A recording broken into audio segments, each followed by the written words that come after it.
Vamos a hablar sobre lo que es la mafia italiana en lo que respecta a su historia, a sus antecedentes, la importancia dentro de lo que es la Cosa Nostra en el ámbito de la mafia internacional y las consecuencias que tuvo la creación de la Cosa Nostra como se le conoce históricamente y de manera internacional a la mafia italiana, que tuvo bastantes consecuencias importantes dentro de lo que es el crimen organizado en el ámbito internacional, pero también con sus consecuencias en México, debido a que es un tema que pocas veces se conoce o pocas veces se ha hablado al respecto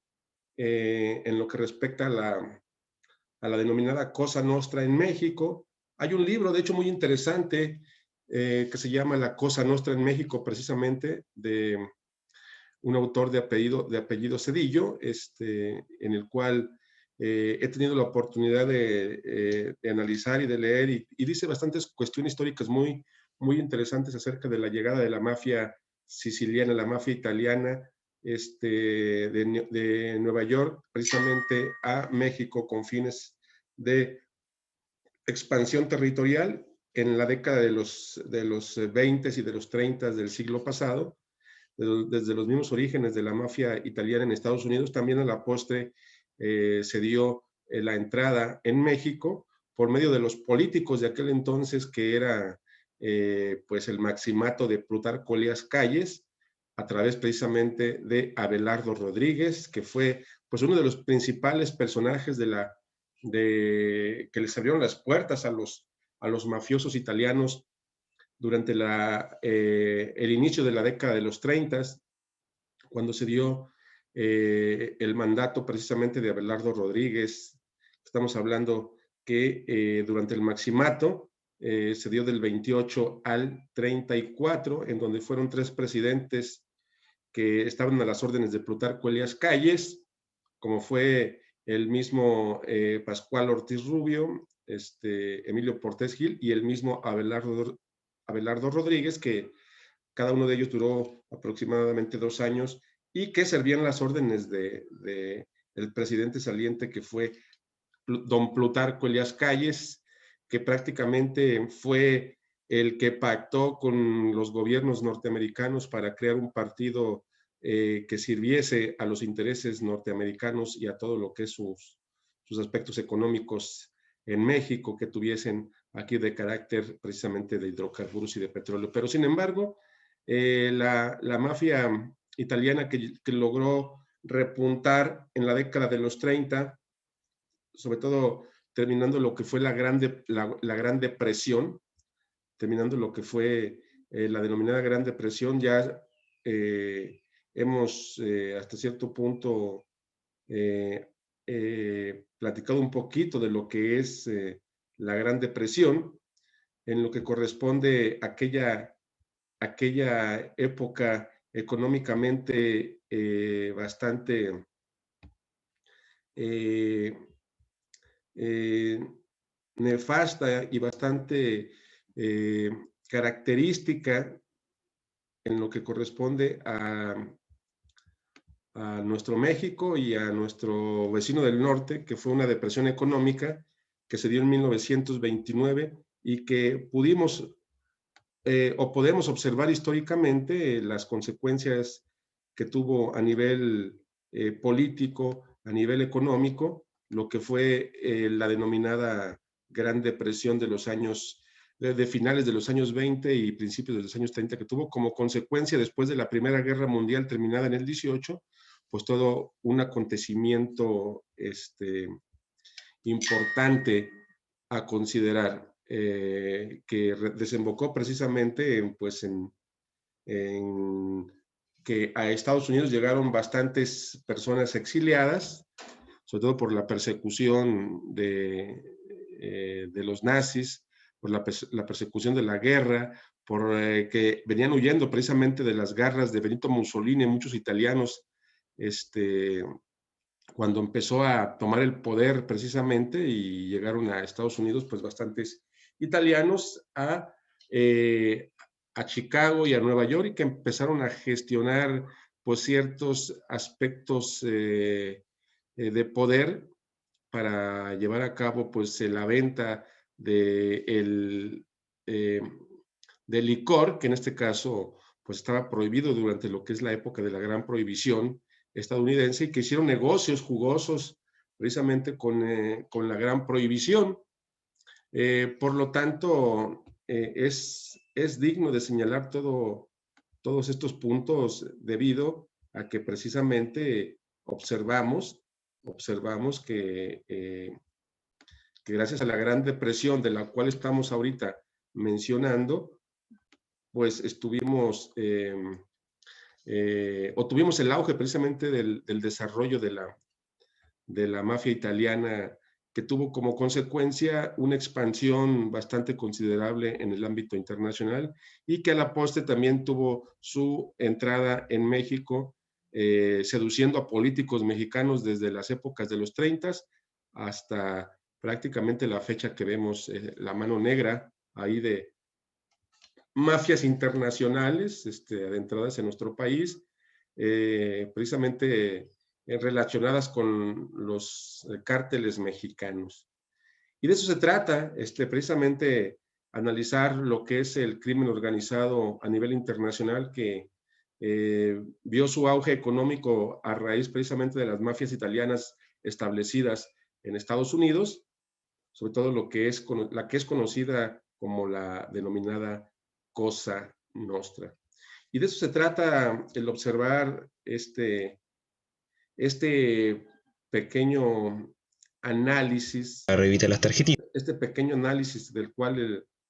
podemos estar aquí planteando y podemos estar platicando acerca del surgimiento y de la expansión italiana a niveles considerables, y es por ello que sería interesante De donde vino su propia mafia. analizar este pequeño video para poder platicar al respecto. Comenzamos. Ya que los mafiosos originales de la Cosa Nostra no guardaron registros y son muy reservados, y además también difunden mentiras sobre su propio pasado, mentiras que al final ellos mismos se terminan creyendo. Pero una de las pocas cosas que sabemos es de que la mafia comenzó como una fuerza fuera de la ley durante el reinado de los Borbones en Nápoles, y también nacieron en la transición de feudalismo a capitalismo, y después de que Italia se anexara a Sicilia en el año 1860, distribuyeron las tierras a ciudadanos privados, y los propietarios en el año 1802 eran 2000. Y para el año 1861 ya eran 20.000 propietarios de tierras. Entonces, obviamente, con tanto viejo mandando tierras, iban a salir disputas. Y entre estas disputas de dueños, ellos mismos contrataron gente para cumplir contratos, para Lo que nos menciona aquí esta introducción es que la mafia italiana, la mafia siciliana, desde sus principales orígenes, pues fue que primero se convirtieron en grupos que protegían a terratenientes, sobre todo al inicio de lo que fue el capitalismo a mediados del siglo XIX en Italia, en la cual pues se daba lo que es que personajes tenían grandes propiedades de territorios, bienes, etcétera, y contrataban o formaban grupos para que llevara a cabo su protección. Y de esta forma, estos grupos que fueron creados para proteger a poderosos fueron teniendo cada vez un poder muy, muy importante, que desembocó precisamente en un descontrol total de personas completamente peligrosas, sicarios, golpeadores, que todo esto se fue cada vez más profesionalizando, adquiriendo niveles jerárquicos interesantes para poder tener el auge expansionista, que después alguien tuvo la visión empresarial de llevar a cabo actividades proteccionistas, actividades prohibidas, como era el licor y la venta de las drogas surgientes, para llevarlas al ámbito precisamente de los grandes negocios. continuamos comentando lo que era Benito Mussolini, que persiguió a muchos italianos, y que ellos vieron la posibilidad de emigrar precisamente a Estados Unidos para estos peligrosos italianos que estaban formando grupos en Italia, pues no eran bien vistos por los fascistas surgientes en la década de las finales de los 20 y principios de los 30, sobre todo en Italia, y que pues a la postre tuvieron su emigración o su inmigración a Estados Unidos. Observemos y continuamos. Llega Benito Mussolini, o sea, llega el fascismo, y Mussolini empieza una guerra contra la mafia en la cual para el año 1928 ya había más de 11.000 sospechosos arrestados, y bueno, aquí se llevaron a cabo muchas torturas y palizas, y además de esos 11.000 resultó que habían algunos que eran inocentes o que se lograron escapar, y solo, como digo solo en comparación a los 11.000, porque en realidad es una cantidad bastante considerable de mafiosos entre rejas, fueron 1.200 mafiosos los cuales fueron enviados a la cárcel, y gracias a esta persecución de Benito Mussolini, muchos mafiosos escaparon a Estados Unidos y Canadá.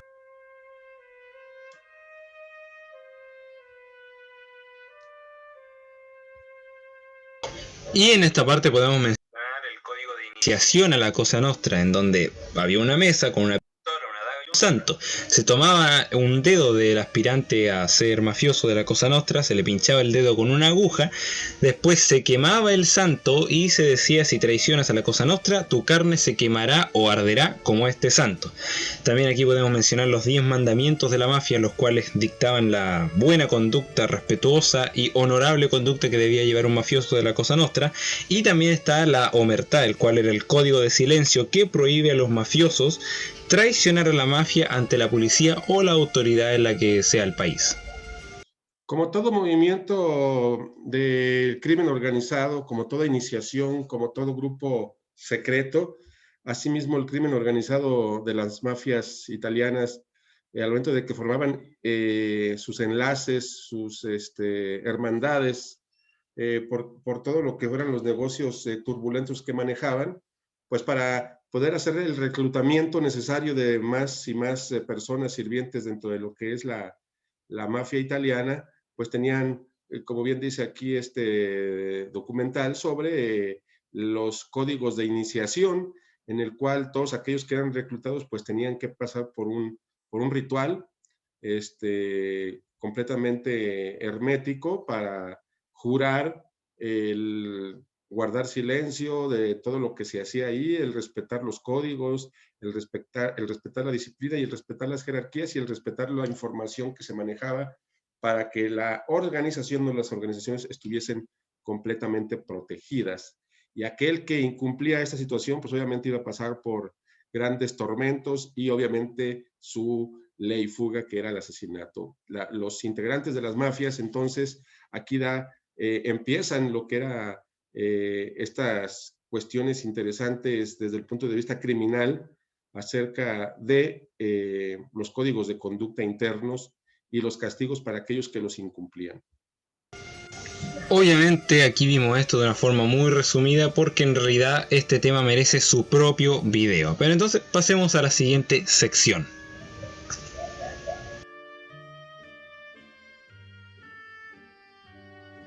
Aquí tenemos que aclarar. Esto es muy interesante lo que son las familias italianas que históricamente conocemos dentro de lo que es el ámbito histórico, la organización, o mejor llamada como la Comisión de las Cinco Familias, que inclusive pues ha existido películas al respecto que tocan los puntos, ¿no? Aquella trilogía tan interesante de lo que es El Padrino, que es una trilogía digna de ver para darnos cuenta de lo que era o cómo era la estructura precisamente del personaje clave dentro de lo que es la mafia italiana, como era Don Corleone y todo lo que era su familia, y que él prácticamente alrededor de su estructura familiar pues tenía una serie de personajes que protegían y servían a la familia, y obviamente otras familias poderosas también estaban ligadas a lo que era el principal líder, o como mejor conocido como el padrino, precisamente de la mafia italiana a nivel internacional. Y de ahí se desprende pues toda esa película que aparentemente parece ficción, pues está ligada de aspectos reales, ¿no? De personajes reales que existieron, que solamente les cambiaron los nombres, ¿no? Tenemos que en el ámbito histórico la familia Bonanno, la familia Colombo, la familia Gambino, la familia Genovese, la familia Lucchesi o Lucchesi, que eran las principales familias de la mafia italiana que obviamente formaban precisamente la comisión. Aclarar que cuando los mafiosos llegaron a Estados Unidos se dividieron en 5 familias, las cuales eran los 5 clanes mafiosos más poderosos: los Bonanno, los Colombo, los Gambino, los Genovese y los Lucchese. Pero también existía la comisión. ¿Y qué función tenía la comisión? Bueno, la comisión supervisaba todas las actividades de la mafia en Estados Unidos, también servía de mediador de conflictos, constaba de los jefes de las 5 familias, más algunos miembros de otras organizaciones mafiosas, y también tenían reuniones cada 5 años, y la última conocida por las autoridades fue en 1985, y también la comisión aprueba o desaprueba a nuevos miembros de la mafia. Se me había olvidado también mencionar de que fue creada en el año 1931 y sustituye al cargo de capo di tutti capi, que después lo vamos a ver más adelante cuando veamos la jerarquía. Entonces, la comisión sería algo así como el que hace validar la justicia y las normas y los códigos en la Cosa Nostra. Lo que hablábamos sobre lo que es la comisión, que era pues ya el conjunto de las 5 familias de la mafia italiana que estaban asentadas en Estados Unidos, repartiéndose lo que eran los negocios claves, los negocios prohibidos, como era el alcohol, como era la droga, como era la prostitución,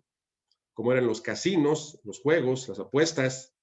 que todas las familias italianas, en este caso las 5 familias, pues se repartían territorialmente estados norteamericanos y se repartían ganancias y se daban protecciones mutuamente, obviamente infiltrándose y seduciendo a políticos también norteamericanos, senadores, jueces, precisamente para poder lograr una red pues de impunidad, que lo vemos precisamente en la película del Padrino, cómo estaba establecida, ¿no? No puede sobrevivir una organización, obviamente, sin la corrupción. Y pues estaba muy ligado, obviamente, lo que era algunos políticos y jueces, los cuales obviamente servían a estos grupos mafiosos y que a la postre más adelante pues lo vimos repetido en el ámbito mexicano hasta nuestras fechas.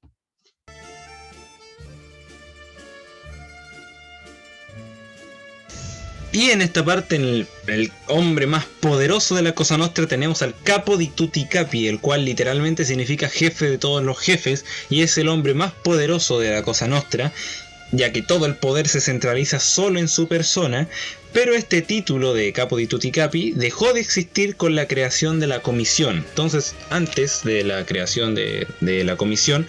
el capo di tutti capi elegía a quién entraba y quién salía de la mafia, y era el hombre más poderoso de la Cosa Nostra. O sea, hacía básicamente lo mismo que hacía después la comisión, solo que solamente lo decidía un solo hombre sin consultarle a nadie más.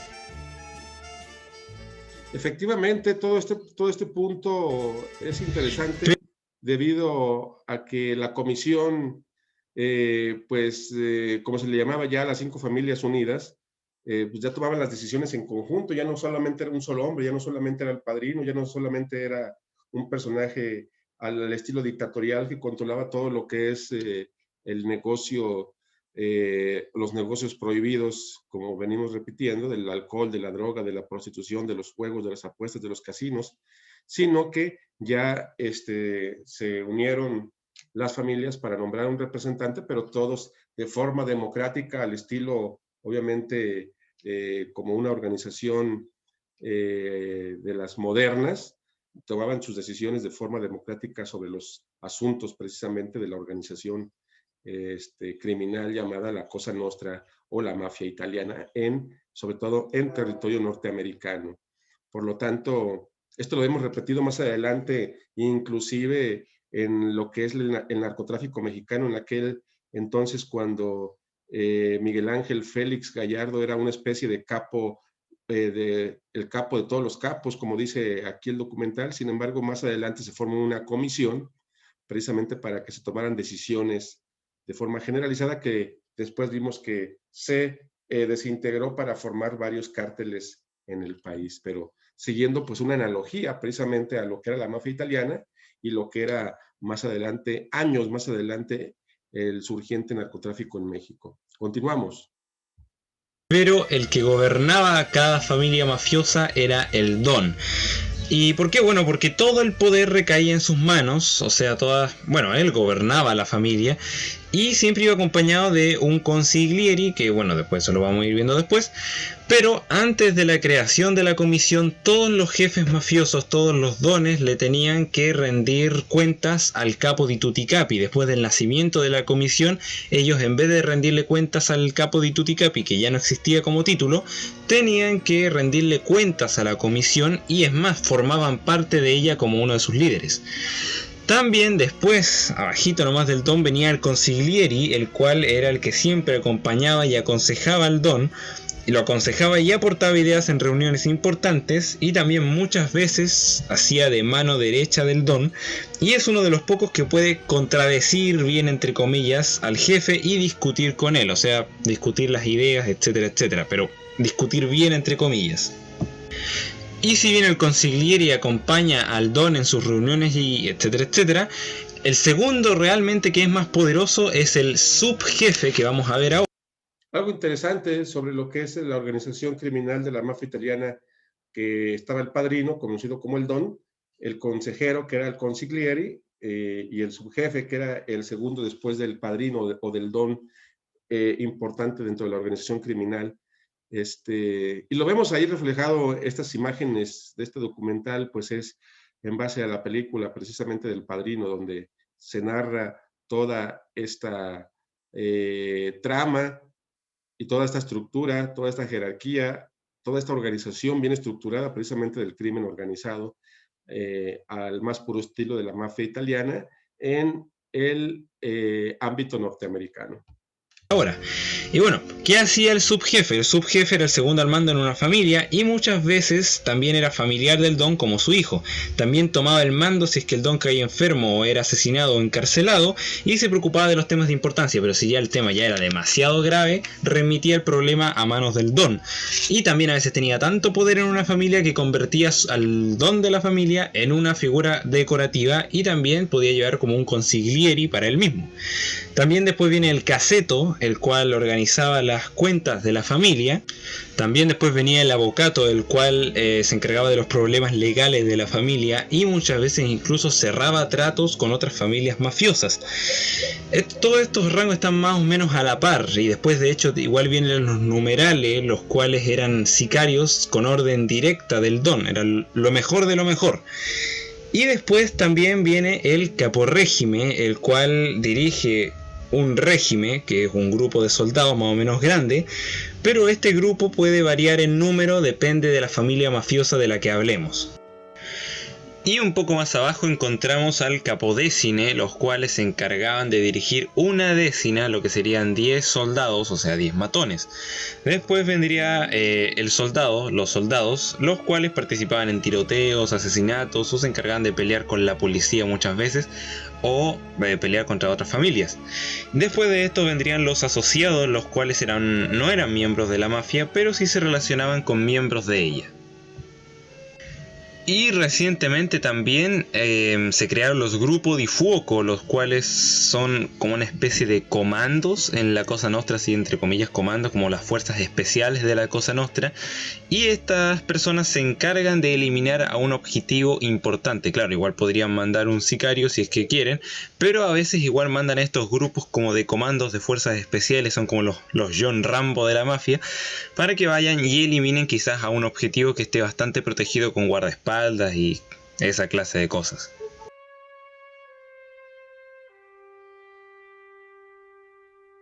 Y en esta parte podemos mencionar de que la Cosa Nostra participa en robos, en el tráfico de armas, blanqueo de capitales, receptación, prostitución, usura, terrorismo, apuestas ilegales, contrabando, extorsión, fraude, tráfico de drogas, asesinatos y trata de seres humanos.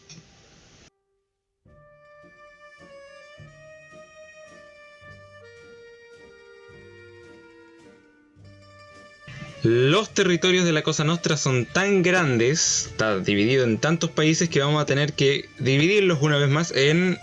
continentes. Así que vamos a Europa. En Europa se encuentran en Italia, Francia, España, Suiza, Malta, Alemania y Bélgica. Y si nos vamos a Norteamérica, están solamente en Estados Unidos y Canadá. E incluso en Sudamérica está en Venezuela y Brasil, y en África solamente en Sudáfrica. Obviamente aquí hay que agregar que realmente se le pasó mencionar, bueno, es un dato que es muy importante mencionar, que en estas épocas actuales ya no se encuentra a grandes rasgos metida la Cosa Nostra, porque obviamente controla el narcotráfico mexicano. Sin embargo, pues sí vemos los orígenes de lo que fue el crimen organizado en México, precisamente gracias a la introducción de la Cosa Nostra, como bien repetimos, por medio de Abelardo Rodríguez, presidente de México en la década, principios de la década de los 30, y que prácticamente permitió la entrada de gente de Lucky Luciano,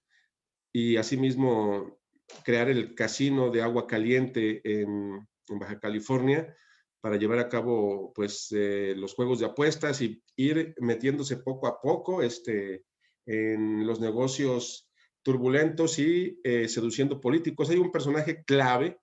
dentro de lo que es la Cosa Nostra en México, llamada Virginia Hill. Virginia Hill, que fue prácticamente la emisora de Lucky Luciano para poder seducir y conquistar políticos, entre ellos Miguel Alemán Valdés, perdón, el primer presidente priista que fue seducido y que fue prácticamente, como bien sabemos, al más puro estilo de Miguel Alemán Valdés, era pues todo un Don Juan, que su debilidad eran las mujeres, y que esta mujer, Virginia Hill, al momento de que llega a México precisamente como una mujer de glamour, como una mujer de mundo, solamente era enviada de Lucky Luciano en la década de los 30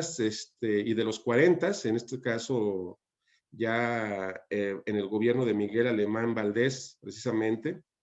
Esta mujer, Virginia Hill, que fue amante y después compartió el nido conyugal con Bugsy, un personaje también histórico dentro de lo que es la mafia italiana y que fue a la postre asesinado. Y que esta mujer, Virginia Hill, pues al momento de que llega a México, empieza a crear toda una red en la década de los 40, a finales de los 40, en el gobierno de Alemán Valdés, con el permiso inclusive de Alemán Valdés, para llevar a cabo pues actos de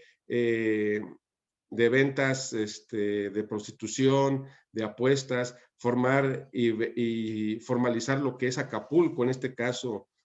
con fines, obviamente, de un paraíso, obviamente, de apuestas y un paraíso del crimen organizado, que a la postre, pues vimos que tuvo el surgimiento de este paraíso en la costa guerrerense, que es Acapulco, pues totalmente la mano de la Cosa Nostra italiana. Continuamos.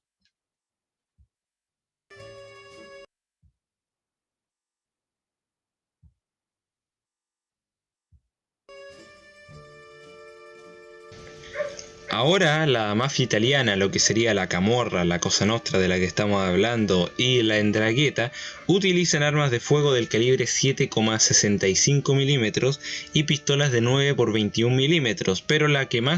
armas que más usan son los fusiles tipo AK-47, o sea, la AK-47 junto con todas sus variantes. Pero en esta sección vamos a tomar una arma antigua, podríamos decir, la que usaban antiguamente, y una que usan ahora mayoritariamente. Y antes usaban la famosa... Bueno, aquí ya se va a enfocar prácticamente ya en lo que son las armas que utiliza el crimen organizado. Vamos entonces a analizar en conclusión, como a manera de concluir este, este documental tan interesante. Tommy Gunn. A ver, permítanme.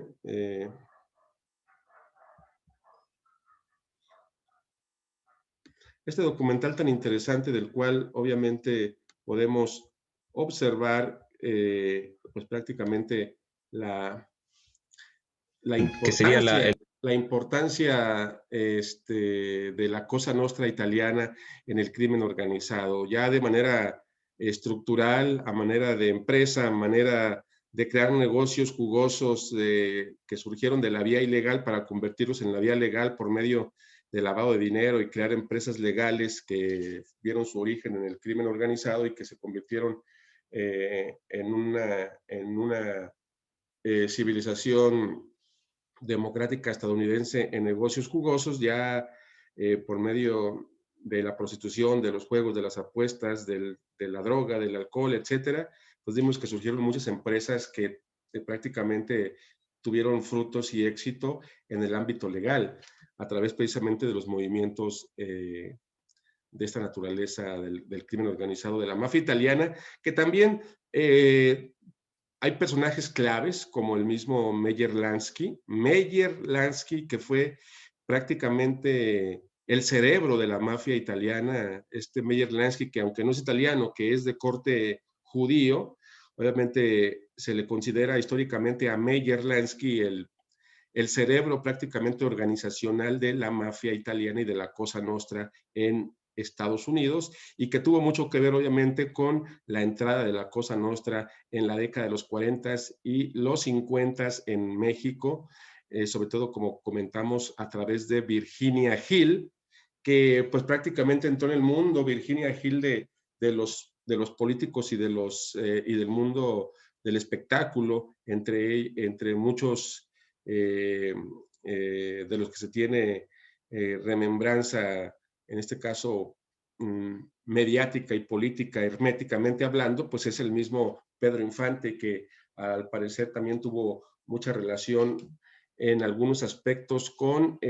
algunos personajes claves dentro del mundo del espectáculo, pero también dentro de la política y dentro de lo que es el crimen, que a lo mejor personajes como Pedro Infante y otros tantos más con el desconocimiento, pues obviamente se dedicaban de una manera ingenua a llevar a cabo ciertas actividades por debajo del agua, muy independientemente de sus labores artísticas, a llevar a cabo ciertas actividades pues que eran mal vistas en aquel entonces y todavía hasta la fecha, ¿no? Tan es así que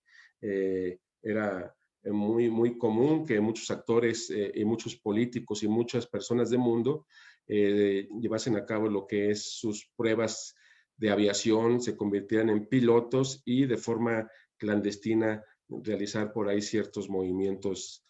turbulentos que desembocó prácticamente en persecuciones y obviamente en muertes sospechosas. Y obviamente también lo que es la figura del mundo seductor que está de por medio dentro de lo que es las mafias y de lo que es precisamente el mundo del espectáculo, que está muy ligado a la política, el espectáculo y las mafias, ¿no? Históricamente, como lo vemos hasta en la actualidad, desde aquellas épocas hasta las actuales. La mafia italiana, la Cosa Nostra, tuvo un auge muy importante en Estados Unidos y buscó tentáculos a través de los grupos criminales, aquellos conflictos de Al Capone, aquel personaje clave como es Lucky Luciano, que era el padrino muy importante de la mafia italiana, el mismo Meyer Lansky, que era el cerebro, el contador de la mafia italiana de la Cosa Nostra, y que obviamente pues tuvo a manera de análisis histórico, pues una bastante influencia en lo que vino después en muchos países latinoamericanos donde empezaron a surgir grupos criminales completamente con estructura organizacional y que desembocaron precisamente en la delincuencia organizada a través de los cárteles de la droga, tanto en Colombia y obviamente en nuestro país, aquí en México, con toda esa influencia precisamente de la Cosa Nostra a niveles jerárquicos, estructura, el líder, los negocios prohibidos, hacerlos jugosos, la prostitución, la droga, el alcohol, las apuestas, los negocios, los deportes, obviamente, comprando equipos de manera profesional para llevar a cabo los denominados lavados de dinero en todos los aspectos. Es decir, y la relación obviamente con los políticos, ¿no? Entonces, vemos, si nos queremos hacer la pregunta de dónde surge toda esta estructura organizacional del crimen organizado en México, pues la vemos precisamente en la influencia de la Cosa Nostra, la mafia italiana, la mafia siciliana, sobre todo en su auge en Estados Unidos, que después vimos, repito, en los 40s y en los 50s, una influencia muy notoria en lo que respecta a su entrada a territorio nacional para llevar a cabo ciertas actividades. Bien, pues entonces terminamos este análisis, terminamos este video de lo que es la Cosa Nostra en Estados Unidos y por ende en México, la mano negra de la Cosa Nostra en México. Seguiremos al pendiente, estén al tanto de las actividades que por ahí estaremos realizando próximamente. Me despido.